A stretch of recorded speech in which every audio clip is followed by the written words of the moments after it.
Hola, bienvenido o bienvenida a este canal. Soy el Dr. Joan y si estás aquí por primera vez, quiero que sepas que en este espacio hablamos de medicina de verdad, sin rodeos, sin miedo a contradecir lo que se repite en consultas abarrotadas de pacientes y con poco tiempo para explicar. Y hoy vamos a hablar de algo que literalmente puede cambiar tu calidad de vida si tienes más de 65 años. Voy a hacerte una pregunta directa. ¿Cuántas veces has llegado a casa después de medirte la tensión?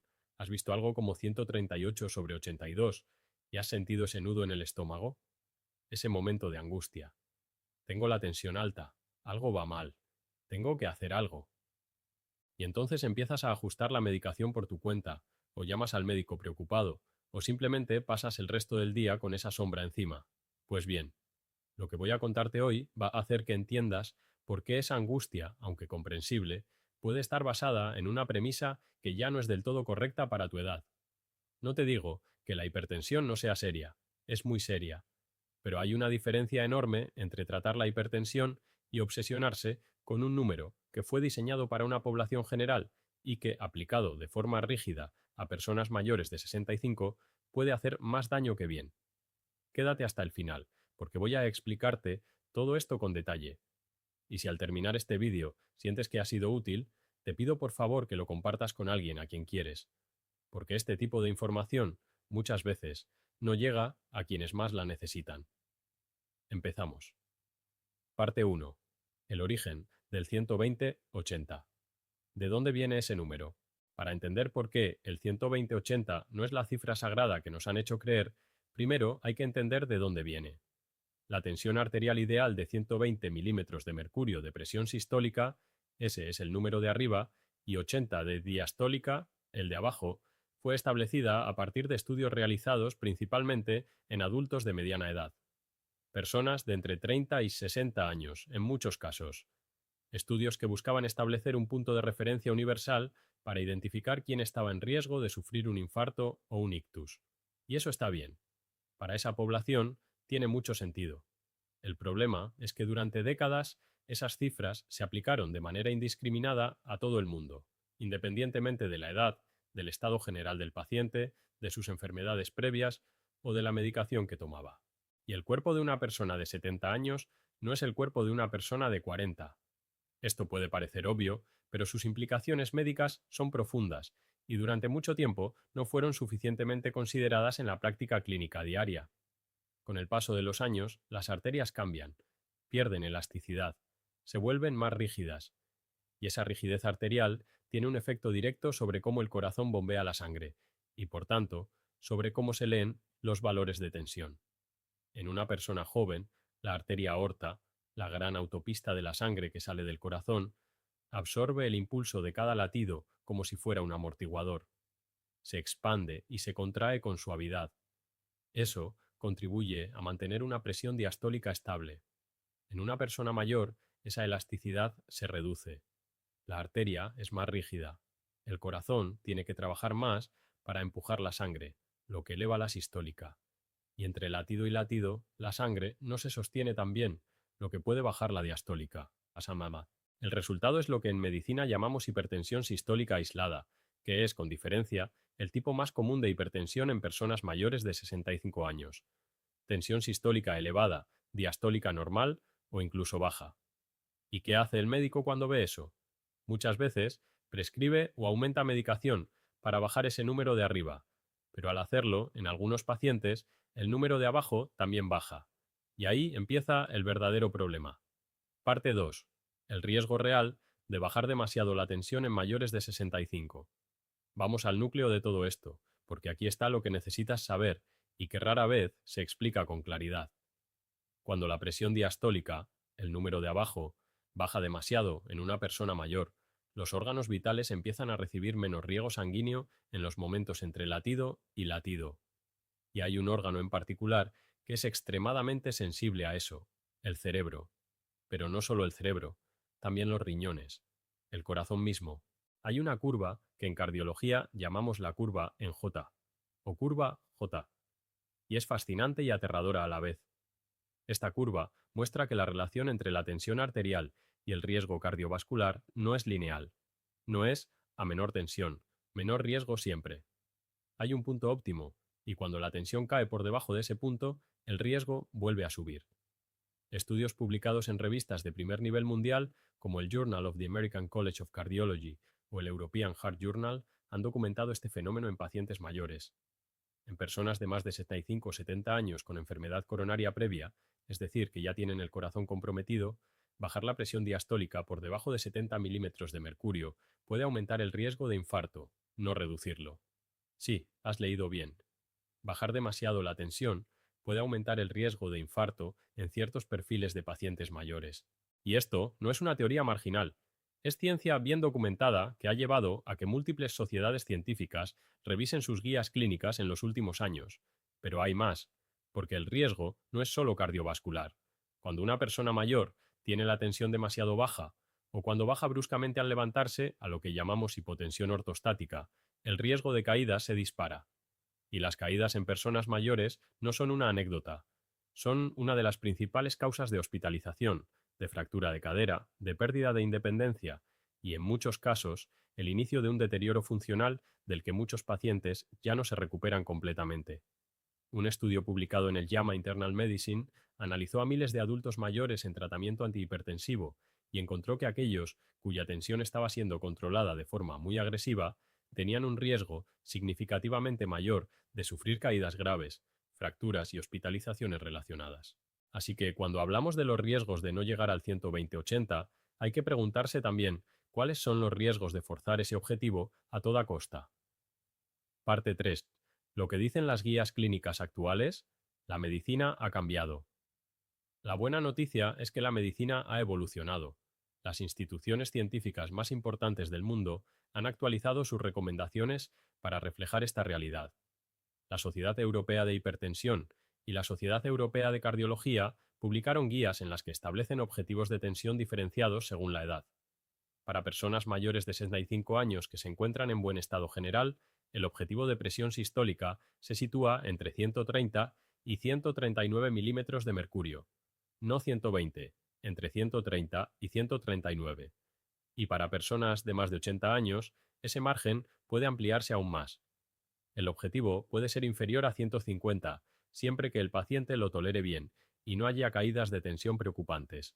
La American Heart Association y el American College of Cardiology, en sus guías más recientes, también hacen esta distinción. Reconocen explícitamente que los objetivos de tensión en adultos mayores deben individualizarse, que no existe un único número válido para todos. Esto es un cambio de paradigma enorme. Y sin embargo, en la práctica diaria, muchos pacientes siguen siendo tratados con el objetivo de llegar al 120-80, independientemente de su edad y su estado general. ¿Por qué? Por varias razones. Porque los protocolos tardan en actualizarse, porque las consultas tienen poco tiempo, porque los médicos de familia muchas veces no tienen los minutos necesarios para explicar estas matices, y porque los propios pacientes, que llevan décadas escuchando que el objetivo es 120-80, generan resistencia cuando se les dice algo diferente. Aquí es donde tú puedes marcar la diferencia, entendiendo esto, preguntando en tu próxima consulta, participando activamente en las decisiones sobre tu propia salud. Parte 4. ¿Qué factores determinan cuál es tu objetivo de tensión? Vamos ahora a algo práctico, porque lo que me importa no es solo que entiendas la teoría, me importa que puedas aplicarlo. La pregunta no es, ¿cuál es el objetivo de tensión para alguien de 65 o más años? La pregunta correcta es, ¿cuál es el objetivo de tensión para ti? Y eso depende de varios factores que tu médico debería evaluar contigo de forma individualizada. El primero es tu estado de salud general. No es lo mismo una persona de 70 años que camina 5 kilómetros al día, no tiene diabetes, no ha sufrido ningún evento cardiovascular y toma solo un medicamento antihipertensivo, que una persona de 70 años con diabetes mal controlada, insuficiencia renal leve, antecedentes de ictus y 4 medicamentos diferentes. El plan de tensión de cada una de ellas debería ser radicalmente distinto. El segundo factor es la fragilidad. La fragilidad no es solo estar mayor, es un concepto médico muy concreto. Un paciente frágil es aquel que tiene poca reserva fisiológica, que se cansa fácilmente, que ha perdido masa muscular, que tiene dificultades para mantener el equilibrio o que ha caído en el último año. En pacientes frágiles La evidencia apunta claramente a que objetivos de tensión más permisivos son más seguros. El tercer factor es la presencia de hipotensión ortostática. Si cuando te levantas de la silla o de la cama tienes mareos, sensación de que todo se va o visión borrosa durante unos segundos, eso es hipotensión ortostática. Y en ese contexto, bajar más la tensión sería peligroso. Tu médico debería medirte la tensión, tanto tumbado como de pie, para detectar esto. El cuarto factor es la función renal y el estado de tus arterias. Hay pacientes en los que mantener una tensión sistólica algo más alta es necesario para garantizar una perfusión renal adecuada. Bajar demasiado la tensión en esas personas puede acelerar el deterioro del riñón, justo lo contrario de lo que buscamos. El quinto factor es la tolerancia a la medicación. Muchos antihipertensivos tienen efectos secundarios que en personas mayores son especialmente relevantes.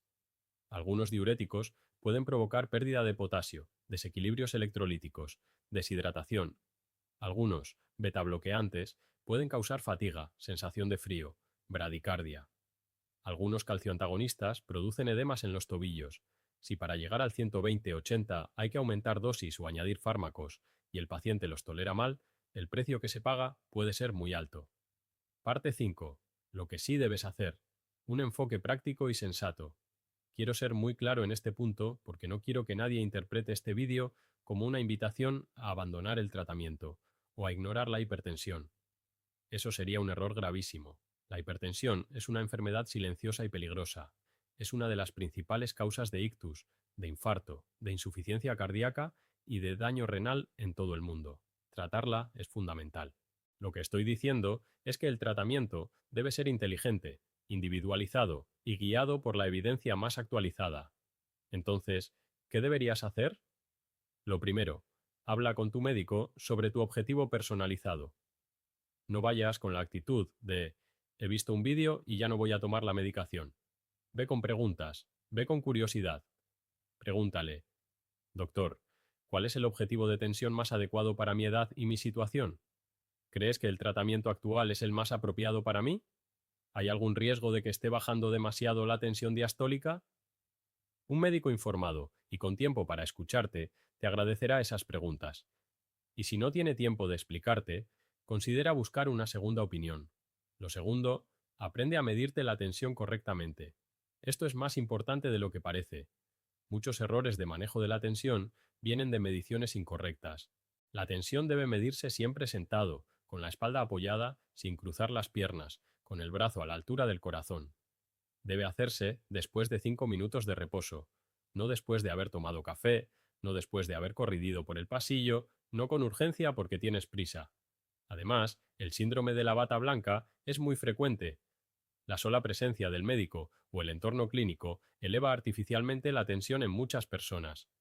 Por eso, las mediciones en casa, hechas correctamente, son a menudo más representativas de tu tensión real que la que te miden en la consulta. Lo tercero, lleva un registro. Anota tus mediciones de tensión. Anótalas a distintas horas del día, en distintas circunstancias. Lleva ese registro a tu próxima cita. Es información valiosísima para tu médico y te convierte en un participante activo de tu propio cuidado.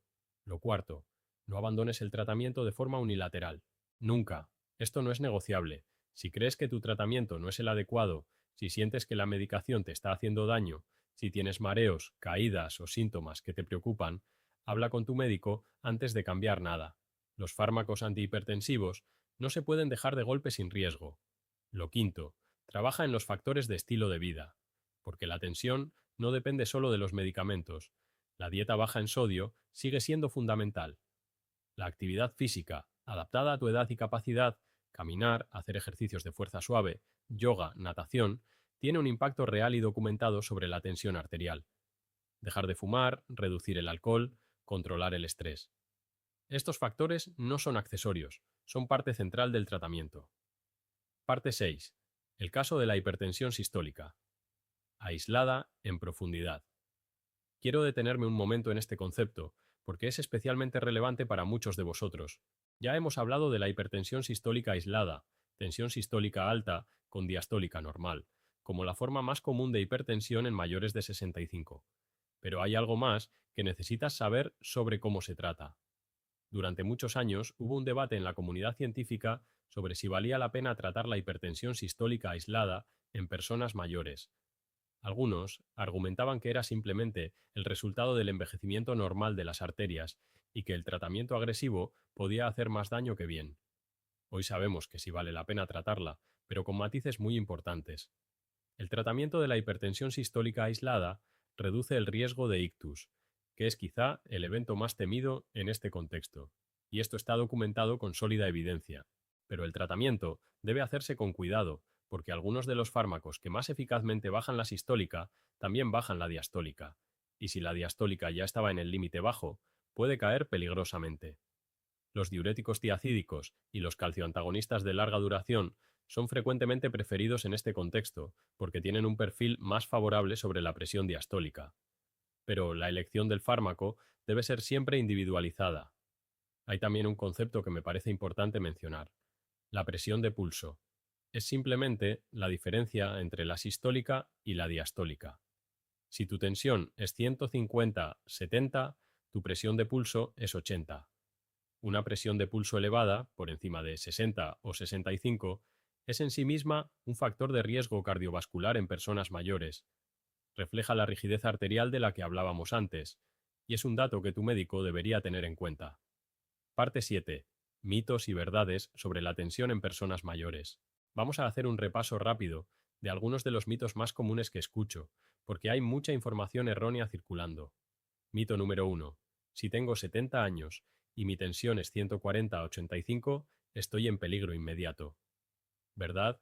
Depende de muchos factores. Para muchas personas de esa edad y en buenas condiciones generales, ese valor, aunque debe ser vigilado y tratado, no implica un riesgo inmediato. Lo importante es la tendencia, el contexto y si hay síntomas asociados. Mito número 2. Cuanto más baja la tensión, mejor. ¿Verdad? Como hemos visto, esto no es cierto. Hay un umbral por debajo del cual bajar más la tensión empieza a ser peligroso, especialmente en personas mayores con arterias rígidas o con enfermedad coronaria previa. Mito número 3. Si tomo medicación para la tensión, ya no necesito cuidar la dieta ni hacer ejercicio. ¿Verdad? La medicación y el estilo de vida son complementarios, no sustitutos. El ejercicio físico regular puede bajar la tensión sistólica entre 5 y 10 milímetros de mercurio en muchos pacientes. La dieta baja en sodio puede tener un efecto similar. No son cifras menores. Mito número 4. La tensión siempre es igual a lo largo del día, así que con una medición me basta. ¿Verdad? La tensión varía de forma natural a lo largo del día. Suele ser más alta por la mañana, al despertar. Sube con el estrés, el ejercicio, el frío. Baja en reposo y durante el sueño. Por eso, las mediciones únicas no son suficientes para tomar decisiones clínicas importantes. Se necesita un perfil de tensión. Mito número 5. Si me siento bien, no necesito controlar la tensión. ¿Verdad? La hipertensión es silenciosa. La gran mayoría de las personas con tensión alta no tienen síntomas. De hecho, ese es su mayor peligro, que puede estar dañando silenciosamente los vasos sanguíneos, el corazón, el riñón y el cerebro durante años sin que sientas nada. Por eso, los controles periódicos son esenciales. Parte 8. Una reflexión final sobre el enfoque de la medicina moderna. Quiero cerrar con una reflexión más amplia, porque creo que este tema va más allá de los números de tensión. Vivimos en una época de medicina basada en protocolos, y los protocolos son necesarios, son útiles, salvan vidas, pero tienen un límite cuando se aplican de forma rígida a personas que no encajan en el perfil del paciente promedio sobre el que se construyeron esos protocolos. Una persona mayor de 65 años no es el paciente promedio de los grandes estudios cardiovasculares. Con frecuencia es un paciente con varias enfermedades a la vez, que toma varios medicamentos, que ha experimentado cambios fisiológicos profundos, que tiene una vida con sus particularidades, sus preferencias, sus miedos y sus prioridades. Tratar solo el número en el tensiómetro, sin ver a la persona detrás, puede llevar a errores que tienen un coste real en calidad de vida. La medicina moderna, la buena medicina, va en la dirección de personalizar más el tratamiento, de hablar con el paciente, de entender su contexto, de no aplicar el mismo protocolo a todos sin discriminación. Y tú, como paciente, tienes un papel activo en eso. Tienes el derecho de entender por qué tomas lo que tomas. de preguntar si el objetivo que se te marca es el más adecuado para ti, de conocer los riesgos y los beneficios de tu tratamiento, no para tomar decisiones médicas por tu cuenta, sino para tomarlas con tu médico, bien informado, siendo un participante activo de tu propio cuidado. Bien, si has llegado hasta aquí, quiero darte las gracias de verdad. Este tipo de vídeos me llevan mucho tiempo de investigación y de preparación, y lo hago porque creo que la información de calidad marca la diferencia. Porque sé que hay personas que llevan años angustiadas por un número en el tensiómetro sin que nadie les haya explicado lo que acabas de escuchar hoy.